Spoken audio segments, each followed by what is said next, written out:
E pra të dashur miqtë e mi, ja ku po ritakojmë sërish me mua Tirona Lilin, pikërisht këtu në kanalin Monitor TV, për të komentuar dhe për të analizuar debatet e vazhdueshme që ndodhin mes Brikenës edhe mes Rogertit. Do me thënë Rogerti dhe Brikena tashmë kanë një dritare të hapur që po grinden, që po luftojnë, që po debatojnë, që krijojnë situata me njëri tjetrin. Ashtu si që edhe mbrëm, edhe ditën e sotme, Rogerti vazhdon luftën e madhe me Brikenën dhe Brikena sot ja tha që ti ke krijuar një lloj frike, ti ke një frikë që ndoshta nuk do të shkosh në finalen e madhe, ke arritur ta kuptosh të gjën dhe prandaj i ndërton të gjitha këto luftra, prandaj i sill të gjitha këto situata. Do me thënë Rogerti akoma vazhdon duke i thënë Brikenës që ti Mateo nuk të do, ti Mateo nuk të suporton, ti Mateo nuk të pëlqen, Mateo me ty është i ftohtë, do me thënë i ka këto akuzat e ashpra kundër drejt Brikenës brenda lojës edhe brenda asaj që këto të dy kanë ndërtuar.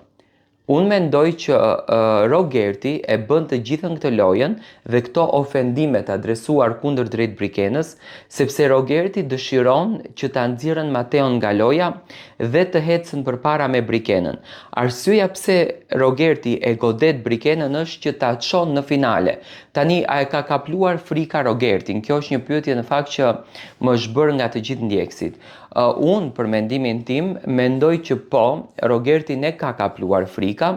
Rogerti nuk është në atë komoditetin që ishte më herët, nuk është në atë sigurin që ishte më herët, sepse Rogerti e bën dhe sot e dëgjova analizën e lojtarit. Në finale shkon ai që ka goditur më shumë, fitues është ai që i ka nxjerrë të gjitha ngjyrat, ai që ka bërë lojën më të rëndë. Jo, nuk është ashtu Rogerti. Fitues është ai i cili rëmben zemrat e publikut dhe fitues është ai i cili publiku vdes pas tij.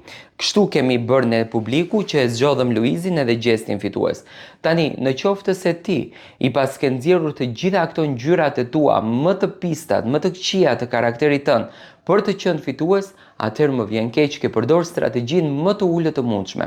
Ke përdor strategjinë më të keqe që realisht nuk është dashur ta përdorësh. Do të thënë Rogerti po mundohet që të bëjë një mekanizëm ndoshta të parë në një shoqëri që i vlerëson dhe i mbështet këto lloj fenomenesh, këto lloj formatesh, por në thelb, do me thënë, e vërteta është krejtësisht ndryshe, që te ne fiton ai që është i dashur i publikut. Tani, a ka dorë produksioni? Me patjetër që po, por Rogertin unë e shoh të trembur, nuk e shoh më në atë komoditetin që ai ishte më herët.